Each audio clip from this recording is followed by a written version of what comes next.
Hello everyone, welcome back. जो लोग financial market और स्टॉक मार्केट में या डेरिवेटिव्स मार्केट में इंटरेस्ट रखते हैं उन्होंने आईआरसीटीसी के शेयर्स और स्टॉक के बारे में तो डेफिनेटली सुना होगा। ये अभी के सिनारियो का एक बहुत ही हॉट स्टॉक है। रिसेंटली 28 अक्टूबर थर्सडे को एक आईआरसीटीसी में एक बहुत ही इंपॉर्टेंट फाइनेंशियल इवेंट हुई, that is of stock split. IRCTC ने अपने स्टॉक को, अपने शेयर्स को स्प्लिट किया। तो अब इस वीडियो में हम समझेंगे that what is the meaning, what is the concept of stock split और कंपनीज को एक्चुअली ये स्टॉक स्प्लिट क्यों एक्चुअली करती है।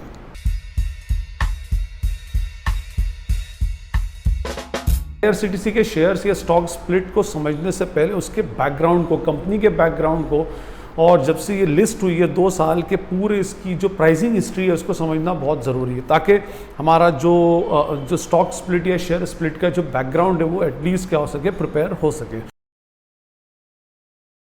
अगर हम आईआरसीटीसी के कंपनी प्रोफाइल के बारे में डिस्कशन करें तो आईआरसीटीसी का फुल फॉर्म है Indian railway catering and tourism corporation. ये कंपनी 1999 के अंदर इनकॉर्पोरेट हुई थी, मींस रजिस्टर्ड हुई थी, और ये अपने आप में स्टेट ओन्ड मींस गवर्नमेंट की कंपनी है, which is a fully subsidiary of what, Indian railways. ठीक है, इसके अल्टीमेटली 4 इंपॉर्टेंट वर्क है, 4 ये काम जो इंपॉर्टेंट बेसिस पे करती है। First is travel and tourism. देखिए यहाँ पर ये ट्रैवल एंड टूरिज्म, ट्रैवल के और टूरिज्म के पैकेजेस हैं, और एयर, लैंड, रेल के इसकी बुकिंग्स हैं, टूर पैकेजेस है, होटल बुकिंग्स है, एयर टिकटिंग है।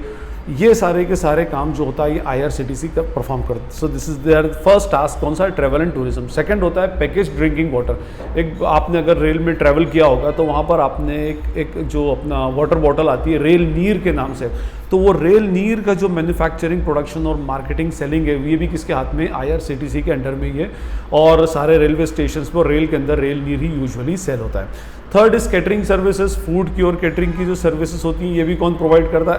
आईआरसीटीसी प्रोवाइड करता है on railway station as well as in the trains also. तो दोनों के अंदर ही आईआरसीटीसी का यही काम है इसमें। और सबसे इंपॉर्टेंट काम जिसकी वजह से मेजॉरिटी ऑफ इंडियंस, इस हिंदुस्तान के मैक्सिमम लोग आईआरसीटीसी से कहीं ना कहीं डायरेक्टली इनडायरेक्टली कनेक्टेड है, that is internet ticketing of railways. देखिए रेलवे हमारे यहाँ का ट्रैवल करने का सबसे बड़ा मीन्स है ना, और उसके अंदर मेजॉरिटी ऑफ इंडियंस क्या करते हैं? ट्रैवल करते हैं। तो उसके लिए जब आप टिकट बुक कराते हैं, या तो आप, ऐसा हो सकता है कि भाई डायरेक्टली आप ऐप के थ्रू टिकट खुद बुक करते हो, या इंटरनेट के थ्रू बुक करते हो, या फिर आप किसी ब्रोकर या एजेंट के थ्रू बुक कराते हो, तो वो जो टिकट बुक होता है वो भी कौन सी साइट के ऊपर होता है? आईआरसीटीसी की वेबसाइट के ऊपर ही होता है। इसी वजह से एक बहुत ही इंपॉर्टेंट इंटरेस्टिंग फैक्ट है कि आईआरसीटीसी जो है वो एशिया पैसिफिक रीजन की सबसे ज़्यादा ट्रांजैक्टेड वेबसाइट है। ट्रांजैक्टेड वेबसाइट मीन्स जहाँ पर सबसे ज़्यादा ट्रांजेक्शन्स एक्चुअली होते हैं। नेचुरली जब इतने सारे दिन भर में टिकट बुक होंगे तो ट्रांजैक्टेड वेबसाइट तो होगी। सेकेंड फेज में now we will discuss about the IPO history of IRCTC. IPO history means initial public offering. अब इसका मीनिंग तो आप जानते होंगे, और मेरी एक डेडिकेटेड वीडियो भी आप चाहे तो उसको भी देख सकते हैं। आईपीओ जो आया था इसका आईआरसीटीसी का, वो आया था 30 सितंबर 2019 को आईपीओ ओपन हुआ था, और इसकी बिडिंग क्लोज या आईपीओ क्लोज हुआ था 3 अक्टूबर 2019 को। ठीक है, कंपनी ने 2 crore 1,60,000 2 crore 1,60,000 equity shares issue किए थे for the purpose of subscription, जिसकी फेस वैल्यू 10 रुपीज़ पर शेयर, 10 रुपया पर शेयर थी। ये फेस वैल्यू याद रखिएगा, 10 रुपया पर शेयर उसकी फेस वैल्यू थी। फाइन, लेकिन आपको जैसा कि पता है कि भाई शेयर हमेशा फेस वैल्यू के ऊपर इशू नहीं होता। इसका जो प्राइस बैंड था वो 315 रुपये से 320 रुपये के बीच में था। Minimum price band is 315, maximum is 320, इसका प्राइस बैंड था। लॉट साइज इस कंपनी के शेयर का था 40 shares, means at a time you can buy 40 shares and you can buy in multiple of 40 shares, 40, 80, 120 ऐसे। अब हम डिस्कस करेंगे इसकी प्राइसिंग हिस्ट्री।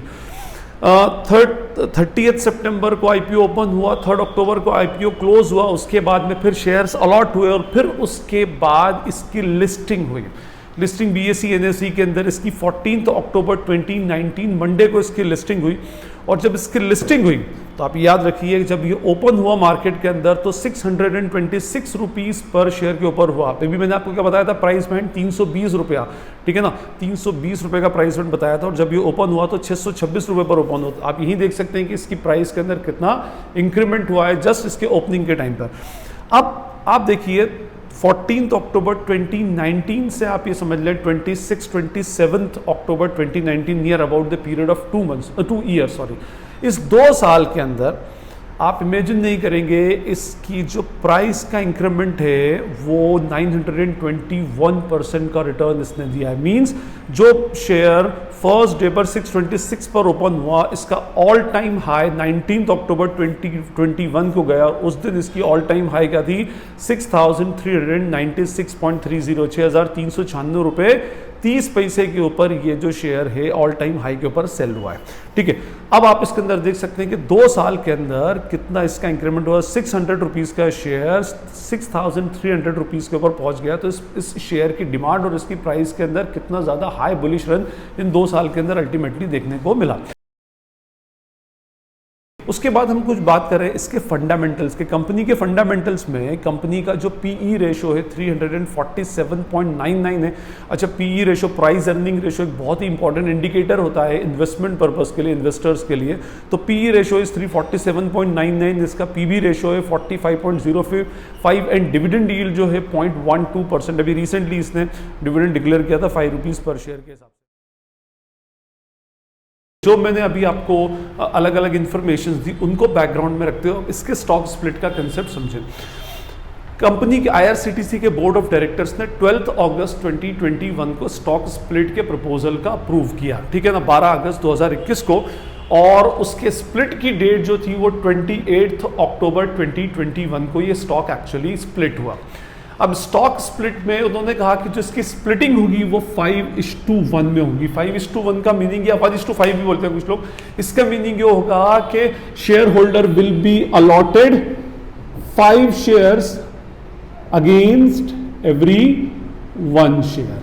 मींस अगर शेयर होल्डर के पास 1 शेयर है तो उसको 4 और शेयर दे दिए जाएंगे। मींस कल तक अगर मैं 1 शेयर का शेयर होल्डर था तो आज से मैं 5 शेयर का शेयर होल्डर हो जाऊंगा। मींस उसको हमने क्या कर दिया, 5 से मल्टीप्लाई कर दिया, 1 × 5। अब लेट सपोज अगर मेरे पास 50 शेयर्स हैं तो 50 × 5 इज इक्वल्स टू मेरे पास कल से 250 शेयर्स एक्चुअली हो जाएंगे।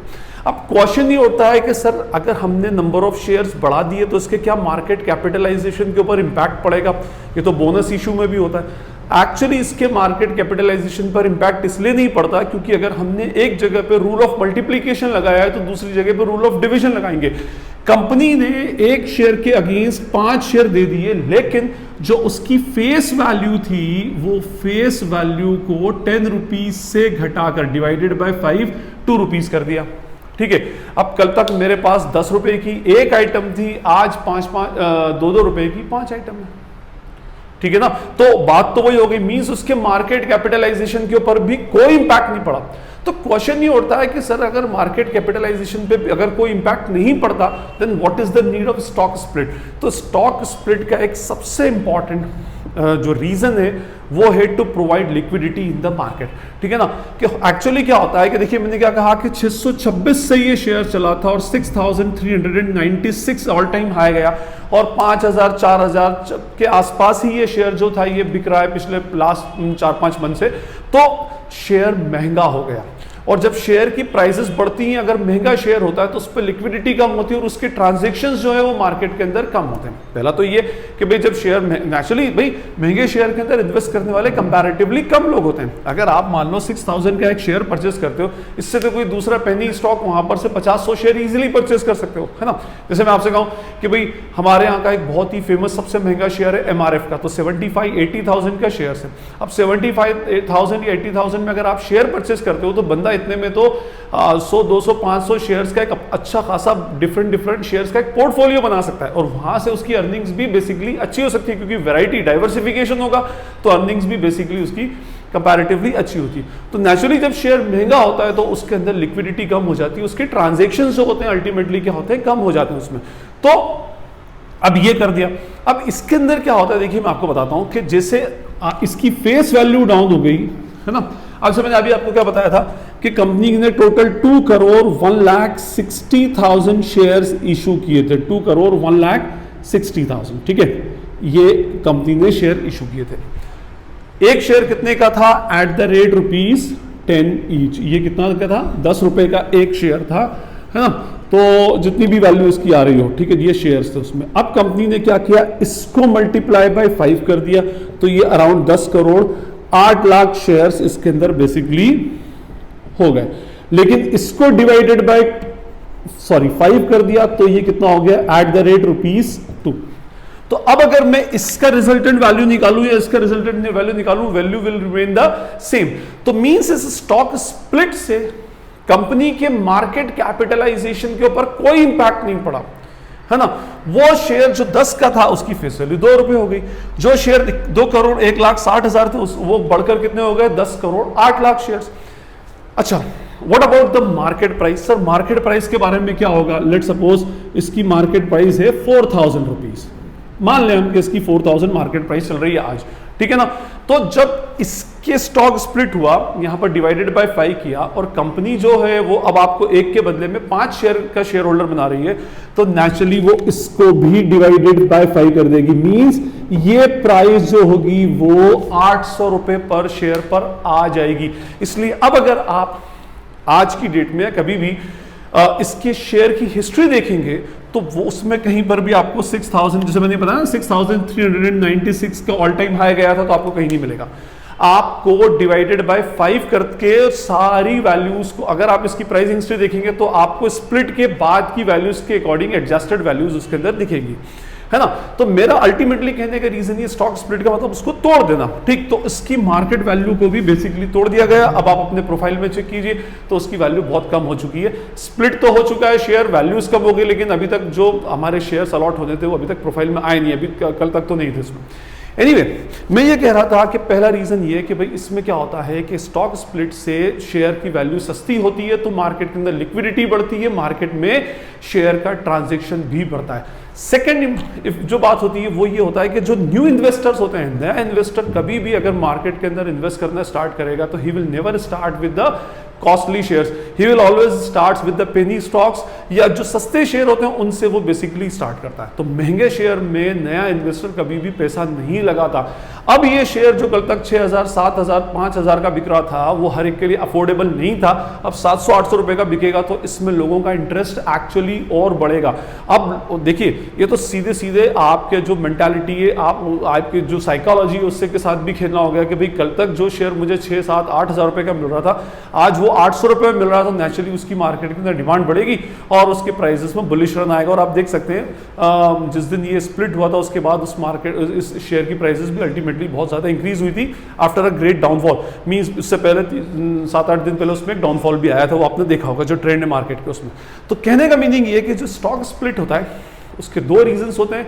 पहला रीजन ये कि मार्केट के अंदर लिक्विडिटी प्रोवाइड करना, और सेकंड ये होता है कि भाई जो नए इन्वेस्टर्स आते हैं वो इन्वेस्टर्स भी उसके अंदर क्या कर सके, अल्टीमेटली इन्वेस्ट कर सके, और इसकी जो ट्रेडिंग है इस स्पेसिफिक शेयर की, ये ट्रेडिंग भी हम क्या कर सके, अल्टीमेटली इंक्रीज कर सके। सो this is all about the stock split, IRCTC के स्टॉक स्प्लिट। और स्टॉक स्प्लिट क्या होता है, क्यों किया जाता है, ये मैंने आपको एक्सप्लेन करने का ट्राई किया।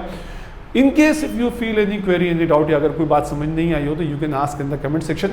प्लस अगर आप कोई फाइनेंशियल टर्म्स के ऊपर या कोई भी फाइनेंशियल इवेंट पे कोई वीडियो चाहते हैं तो you can suggest in the comment section as well, ठीक है। This is Najeeb Hashmi and all of you are watching Najeeb Hashmi's lectures. Thank you.